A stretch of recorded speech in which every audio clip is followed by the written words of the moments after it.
Hello students, आप सभी का लक्ष्य एकेडमी प्लेटफॉर्म पर स्वागत है। जैसा कि हम लोग पढ़ रहे थे क्लास 10th फिजिक्स, जिसमें हमारी आपकी बात हो रही थी फर्स्ट चैप्टर प्रकाश का प्रवर्तन था अपवर्तन में, और काफी हम लोगों ने इस चैप्टर में पढ़ लिया था। हम लोग पहुंच गए थे यूवीएफ रिलेशन पर, जहां पर हम लोगों ने अवतल दर्पण के लिए यूवीएफ में क्या रिलेशन होता है उसको कर लिया था, प्रूफ भी कर लिया। अब जो है उसी के आगे हम लोग को आगे बढ़ना है। तो जैसा कि ये आपके सामने हम इसका नोट्स जो है ओपन कर दे रहे हैं, आप स्क्रीन काट ले सकते हैं और आप पिछली क्लास में जाकर के आराम से इसको समझ सकते हैं। ठीक, ये राजचित्र, ये रिलेशन होता है जो घेरा है हमने, और यहाँ से प्रूफ हुआ है और ये प्रूफ हो गया। ठीक, तो अब जो है इसके आगे आज हम लोग चलेंगे। इसके आगे का मतलब यह है कि हम लोगों ने अवतल दर्पण के लिए किया है ना, किसके लिए किया है? अवतल दर्पण के लिए किया है। तो अब जो है उत्तल दर्पण के लिए भी क्या करेंगे, उनको आपको करना हो तो क्या करेंगे? कुछ नहीं करना है, ध्यान देखिएगा। U, B तथा F में उत्तल दर्पण के लिए निम्नलिखित संबंध होता है। निम्नलिखित संबंध होता है। ठीक, निम्नलिखित संबंध का मतलब क्या है कि जो हम लोगों ने अवतल दर्पण पढ़ा था 1/f = 1/b + 1/u, वही रिलेशन क्या होता है इसमें भी होता है। वही रिलेशन इसमें भी होता है उत्तल दर्पण के लिए भी। मतलब कि क्वेश्चन जो आएंगे, जैसे कोई सवाल आएगा, आपको दिया रहेगा कि एक अवतल दर्पण की फोकल दूरी 30 सेंटीमीटर है और वह उस दर्पण से एक वस्तु 20 सेंटीमीटर दूरी पर रखे तो प्रतिबिंब कहाँ बनेगा। यानी कि आपसे कह रहा है फोकस दूरी 30 है, वस्तु U यानी कि रखी गई है 20 सेंटीमीटर दूरी पर, और प्रतिबिंब कहाँ बनेगा यानी कि V आपसे पूछ रहा है, तो इस फार्मूले से लगा लेंगे। अब चाहे अवतल दर्पण बोले चाहे उत्तल दर्पण बोले, फार्मूले क्या है, दोनों सेम ही है। ठीक, बस आपको ध्यान देना है किसमें कौन सी दूरी पॉजिटिव होगी, किसमें कौन सी दूरी निगेटिव होगी, इतना ध्यान देकर के चलना है और कुछ नहीं। फार्मूला दोनों में एक ही है, कोई चेंज नहीं है। बात समझ में आई? अगर उत्तल दर्पण का प्रूफ करना हो तो प्रूफ के लिए जो है चित्र बना दे रहे हैं, आप ट्राई करिएगा, नहीं आएगा हमसे पूछ लीजिएगा। इसका जो चित्र बनेगा इस तरीके से कुछ बनेगा। जैसे हम मान लो कोई वस्तु रखी है,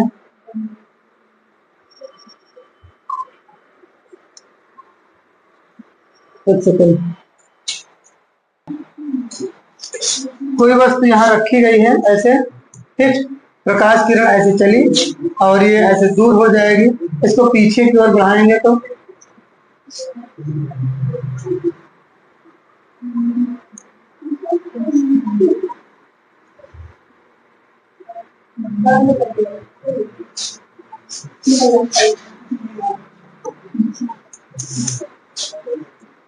यहाँ कहीं से जो है जाती हुई प्रतीत होगी, जो कि मुख्य फोकस F होगा।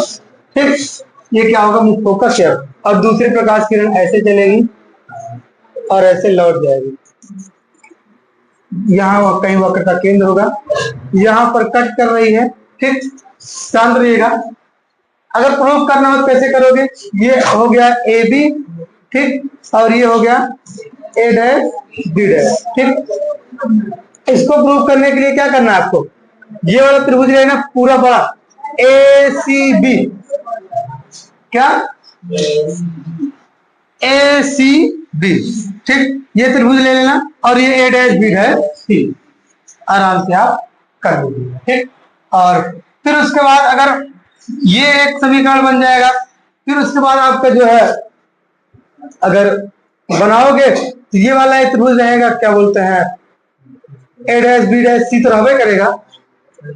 और इसमें अगर आप बनाएंगे तो यहां से एक लाइन ऐसे खींचेंगे ना इस तरह, ये एन हो जाएगा, एक त्रिभुज हो जाएगा। यहां से मान लो ओ कर दिया, ओ एन एफ, और एक ए डैश बी डैश एफ, ये वाला एक त्रिभुज से समीकरण बन जाएगा, और पूरे बड़े वाले और इस वाले से एक समीकरण बन जाएगा। और दोनों से क्या करोगे आप, कर ले जाओगे। तो हालांकि प्रूफ पूछता नहीं है, लेकिन बस ये तो एज एजुकेटर हम आपको सिखा देते हैं कि मतलब ये नहीं कि जो आपके एग्जाम में है बस वही इतना सीख करके जाओ। बस मतलब हमारा ये है कि आप सीखो, आप सीखो, जितना कुछ पहले था उतना तक पढ़ाते हैं आपको। अब तो काफी ज्यादा सिलेबस कट गया है, लेकिन तब भी हम कोशिश करते हैं आपको अधिक से अधिक पढ़ा दें। और ये तभी संभव हो पाएगा जब आप जो है शांत से क्लास को अटेंड करेंगे, और क्लास में बिल्कुल जो है शोरगुल मत होता हो, नहीं तो हमको डिस्टर्ब करोगे तो फिर हम आपको डिस्टर्ब कर देंगे। हम डिस्टर्ब होंगे जान लो, फिर आपको जब डिस्टर्ब करेंगे तो आप बहुत बेकार डिस्टर्ब हो जाएंगे। समझ रहे हो ना, बहुत बेकार डिस्टर्ब होने का मतलब है, समझ गया होगा, समझदार के लिए इशारा करते हैं। तो इस तरीके से ये चित्र हो जाएगा, आप इसका प्रूफ कर सकते हैं। तो चलते हैं अगले टॉपिक पर, स्क्रीनशॉट लेने वाले लीजिए। और अब अगला टॉपिक है, अगला हेडिंग होगा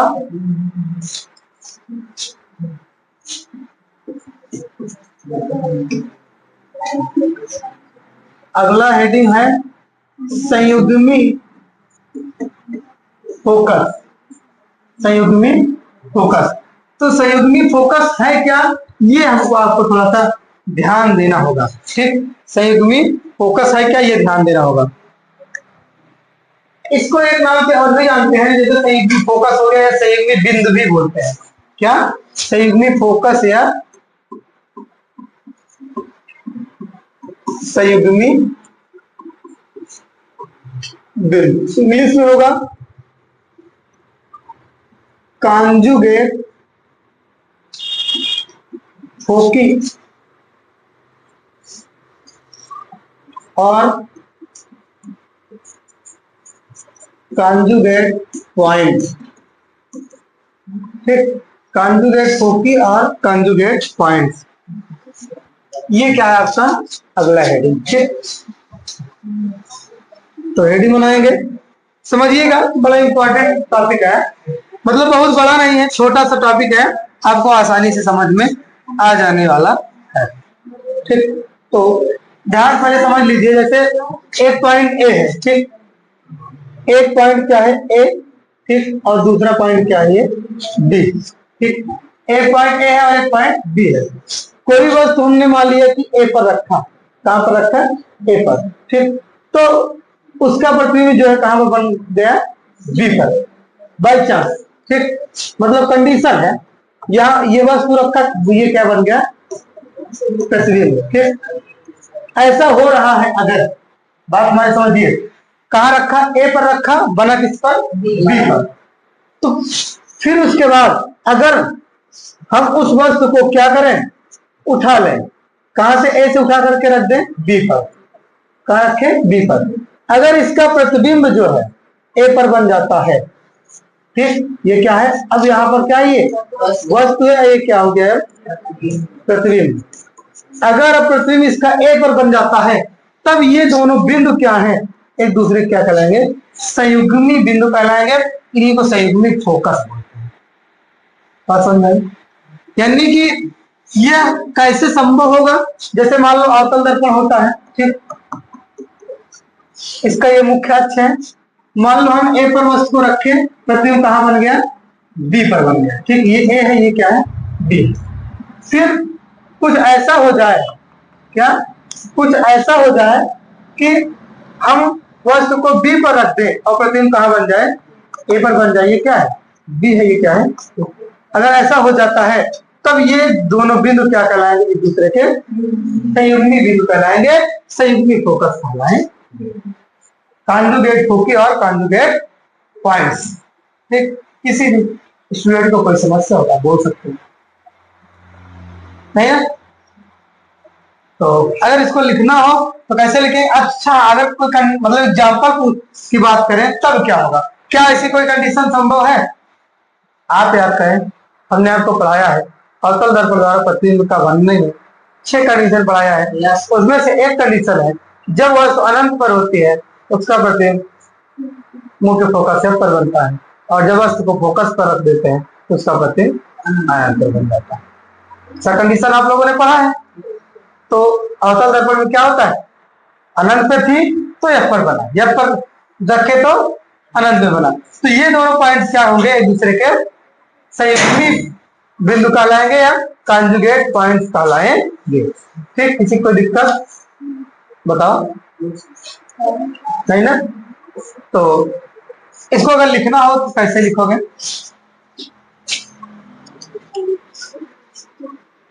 अगर लिखना हो तो कैसे लिखोगे? ध्यान से समझिएगा।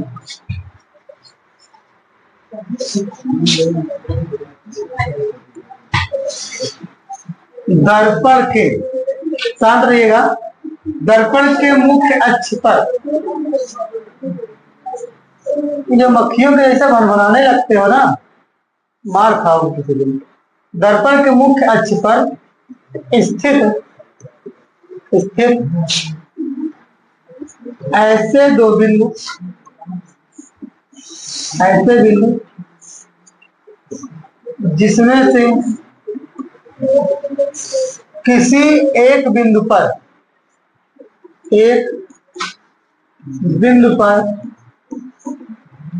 वस्तु को रखने पर उसका प्रतिबिंब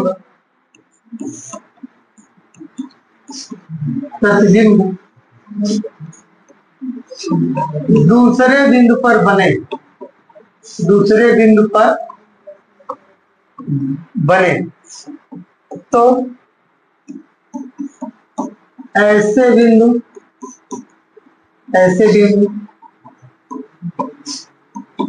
संयुग्मी फोकस या संयुग्मी बिंदु कहलाते हैं। संयुग्मी फोकस या संयुग्मी बिंदु कहलाते हैं। ठीक, बताइए किसी स्टूडेंट को किसी प्रकार समस्या नहीं होना चाहिए। अगर हो तो आप बोल दें। अगर एग्जाम्पल की बात करें, ये कलर आपको दिखाई दे रहा है? अगर एग्जाम्पल की बात करें, जैसे मान लिया कि माना दो बिंदु ए तथा बी है। ठीक, यदि वस्तु को ए पर रखें तो बी पर तो प्रतिबिंब बी पर बनता है तब वस्तु को बी पर रखने पर यदि प्रतिबिंब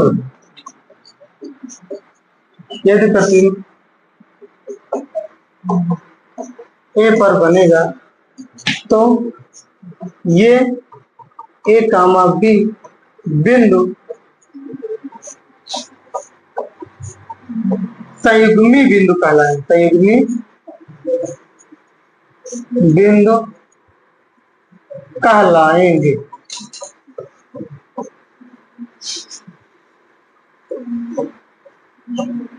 ठीक ना? क्या कहलाएंगे भैया? संयुग्मी बिंदु कहलाएंगे। बताइए किसी भी स्टूडेंट को किसी प्रकार की समस्या हो, अन्यथा हम लोग आगे चलें। बताइए जल्दी से, संयुग्मी फोकस अथवा संयुग्मी बिंदु समझ में आया कि नहीं? जैसे ये ए था, ए पर वस्तु थी तो बी पर प्रतिबिंब बना, और बी पर वस्तु को रखे तो ए पर प्रतिबिंब बन गया। तो ये दोनों बिंदु क्या हो गए? एक दूसरे के संयुग्मी बिंदु हो गए, संयुग्मी फोकस। ठीक, बात समझ में आई? अब आगे चला जाए। चलिए, अब ये बड़ा ही इंपॉर्टेंट एक हेडिंग होने वाला है।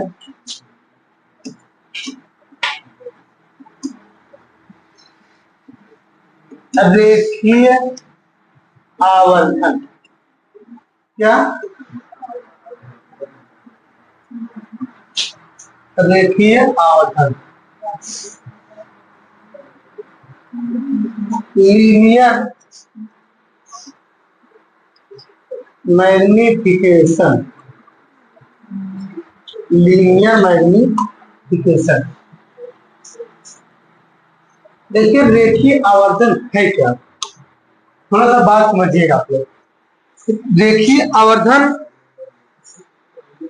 जैसे कभी भी आपसे पूछा जाए इन जनरल रेखीय आवर्धन है क्या, तो सिंपल सा आप बोलेंगे प्रतिबिंब की लंबाई तथा वस्तु की लंबाई के अनुपात को रेखीय आवर्धन, प्रतिबिंब की लंबाई तथा वस्तु की लंबाई के अनुपात को रेखीय आवर्धन कहते हैं।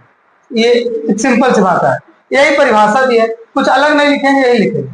ठीक, तो थोड़ा सा समझिएगा ध्यान से, इसका चित्र खींचते हैं।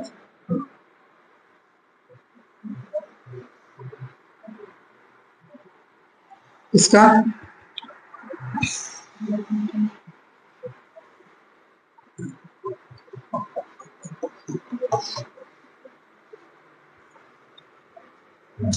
ठीक, यहाँ पे मान लिए कि वस्तु रखी है, ऐसे चली और ऐसे, फिर उसके बाद दूसरी प्रकाश किरण क्या होगी, वक्रता केंद्र से गई, ठीक,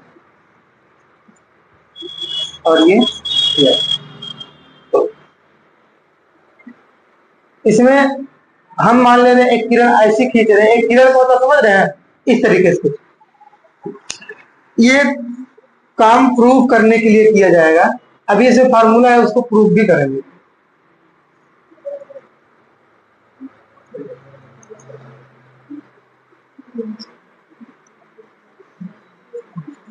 ठीक,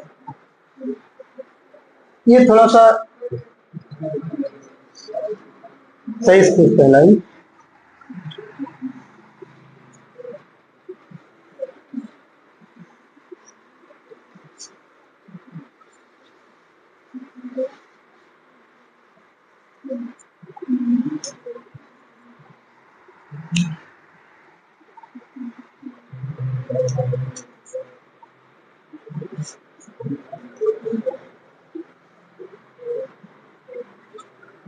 ठीक, बात को समझिएगा थोड़ा ध्यान से।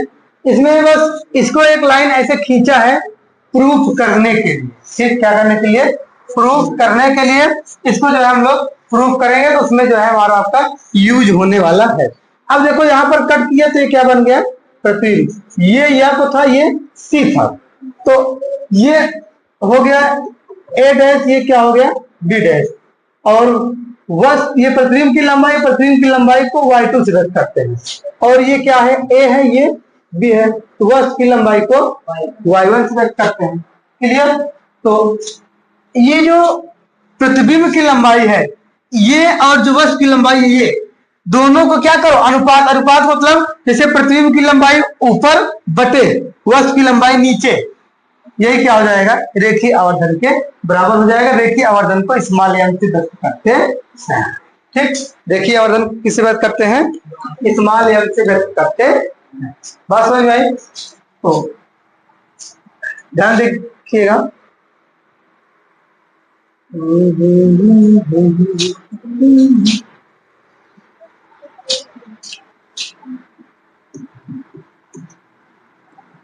प्रतिबिंब, प्रतिबिंब की लंबाई तथा वस्तु की लंबाई के अनुपात को रेखीय आवर्धन कहते हैं।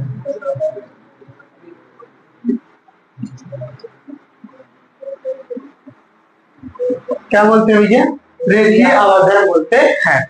यानी कि प्रतिबिंब की लंबाई और वस्तु की लंबाई, प्रतिबिंब की लंबाई को ऊपर रखेंगे और वस्तु की लंबाई को नीचे रखेंगे। और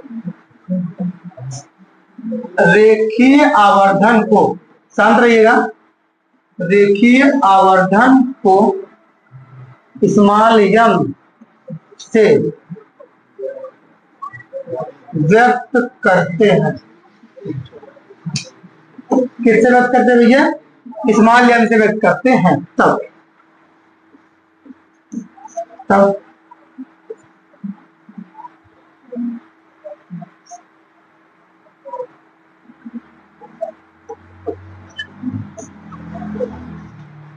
रेखीय आवर्धन स्मॉल m बराबर प्रतिबिंब की लंबाई, प्रतिबिंब की लंबाई बटे वस्तु की लंबाई। प्रतिबिंब की लंबाई को y2 से और वस्तु की लंबाई को y1 से व्यक्त करते हैं। बताइए किसी स्टूडेंट को समस्या नहीं होनी चाहिए। ठीक, तो अब देखिएगा थोड़ा ध्यान से, जैसे जो वस्तु की लंबाई है, अगर प्रतिबिंब क्या है, वास्तविक बन रहा है, तो प्रतिबिंब की लंबाई नीचे की ओर होगी, यानी कि निगेटिव होगी। अगर प्रतिबिंब जो है आभासी बन रहा है तो सीधा होगा। तो कंडीशन के हिसाब से हम क्या करेंगे, प्रतिबिंब की लंबाई को रखेंगे, जब सवाल लगाएंगे, इन सब पर सवाल रहेगी, क्वेश्चन रहेगा न्यूमेरिकल लगाने का, तो उनमें हम लोग यूज करेंगे। तो अगर हम लोग उनको 60 में लिखे तो m बराबर क्या हो जाएगा, y2 अपॉन y1। ठीक, बात समझ में नहीं? ये क्या भैया, रेखीय आवर्धन है। ये प्रूव करेंगे अभी। तो m बराबर y2 अपॉन y1 बराबर b अपॉन u करके आएगा। वो b अपॉन u कैसे आता है, क्यों आता है, इसको हम लोग करेंगे नेक्स्ट क्लास। ठीक, यानी कि बात करें तो इसका प्रूफ जो है नेक्स्ट क्लास करेंगे, क्योंकि टाइम ज्यादा नहीं है ना, क्योंकि आज की क्लास हमारी आपकी लेट स्टार्ट हुई, तो वैसे ही तो बस आज के लिए इतना काफी है। अब इसको जो है नोट कर लेंगे, चित्र बना लेंगे, प्रूफ जो है नेक्स्ट क्लास में करने वाले। ठीक, तो बस आज के लिए इतना काफी, मिलेंगे नेक्स्ट क्लास में। तब तक के लिए जय हिंद, जय भारत, और आप सभी को ईद की ढेर सारी शुभकामनाएं। कल जो है आपका ईद का त्योहार है, आप अच्छे से ईद को मनाइए, और आशा करते हैं कि आप अच्छे से त्योहार को मनाएंगे, और आपका जो है छुट्टी भी रहेगी, यानी कि अवकाश रहेगा, कल क्लासें नहीं चलेगी। फिर मिलेंगे हम लोग, कल का मतलब मंडे को नहीं चलेगी, फिर नेक्स्ट डे यानी कि ट्यूसडे को हमारी आपकी क्लासें प्रॉपर टाइम से चलेगी। तो रिवीजन करके आइएगा, अच्छे से पढ़ करके। ठीक, बस इतना काफी है। जय हिंद, जय हिंद।